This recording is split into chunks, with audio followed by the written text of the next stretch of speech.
अजित पवार यांच्याकडून धनंजय मुंडे यांची पुन्हा पाठराखण करण्यात आली। पुरावे सिद्ध होत नाहीत तोपर्यंत कारवाई नाही अशी ठाम भूमिका अजित पवार यांनी स्पष्ट केली।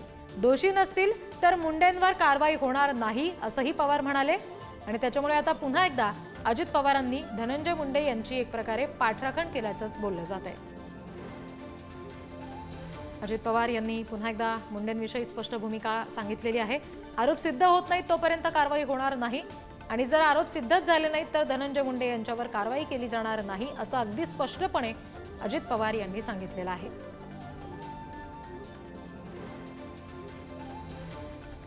धनंजय मुंडे यांच्या राजीनाम्याची मागणी सातत्याने होतीये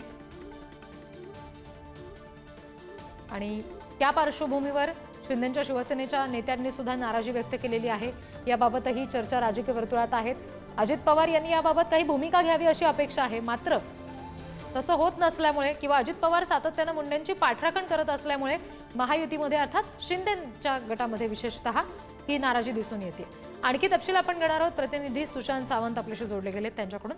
सुशांत, पुन्हा एकदा अजित पवारांनी मुंडेंची पाठराखण केली आहे। यापूर्वी शिंदेच्या शिवसेनेनं नाराजी सुद्धा व्यक्त केली आहे। महायुती म्हणून प्रतिमा खराब होतीये असं त्यांचं म्हणणं आहे। अशातही पुन्हा एकदा अजित पवार पाठराखण करतात।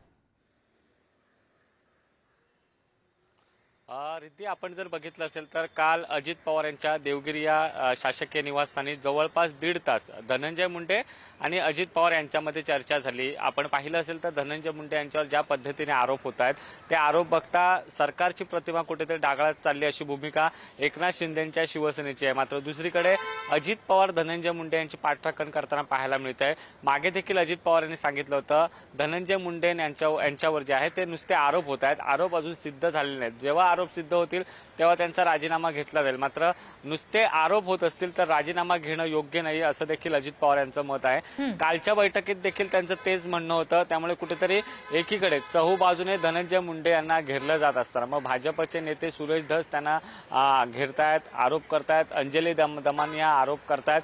दुसरीकडे एकनाथ शिंदेच्या शिवसेनेच्या नेत्यांचं असं म्हणणं आहे की सरकारची प्रतिमा जर वाचवायची असेल जी डागाळत चाललेली आहे तर धनंजय मुंडे यांचा राजीनामा घेणं तितकंच महत्त्वाचं आहे। मात्र दुसरीकडे धनंजय मुंडे यांच्यात पक्षातील राष्ट्रवादीचे प्रमुख नेते आणि अध्यक्ष अजित पवार मात्र धनंजय मुंडे यांची पाठराखण करताना आपल्याला पाहायला मिळत आहेत। रिद्धी जी अगदी, आणि या सगळ्या संदर्भात त्यामुळे आता अजित पवारांनी काय नेमकी भूमिका घेणं अपेक्षित आहे घटक पक्ष म्हणून भाजप किंवा शिंदेच्या शिवसेनेला हे सुद्धा पाहणं महत्त्वाचं आहे। या सगळ्याबाबत सातत्यानं धनंजय मुंडेंकडून सुद्धा अगदी स्पष्ट भूमिका सांगितली जाते। राजीनाम्याबाबतचा प्रश्न विचारल्यानंतर मुंडेंकडून सुद्धा त्याच्यावर टाळाटाळ होताना दिसते। सुशांत, अगदी बरोबर आहे। आपण जर बघितलं असेल तर सातत्याने म्हणजे हिवाळी अधिवेशन सुरू झाल्यापासून खरं तर हा आरोपांचा सिलसिला जो आहे तो सुरू आहे। आधी संतोष देशमुख हत्या प्रकरणात च्या नंतर झालेले आरोप, त्यानंतर अंजली दमानिया यांनी नुकतेच धनंजय मुंडे कृषी मंत्री असताना त्यांच्या विभागात झालेला घोटाळा, असे अनेक आरोप, विविध आरोप जे आहेत ते त्यांच्यावर होत असताना धनंजय मुंडे मात्र सावध भूमिका घेत आहेत। का त्याचं मुख्य कारण म्हणजे त्यांना त्यांच्या वरिष्ठ नेत्यांचं, पक्षातीलच प्रमुख नेत्यांचं जे आहे तो त्यांना पाठिंबा आहे।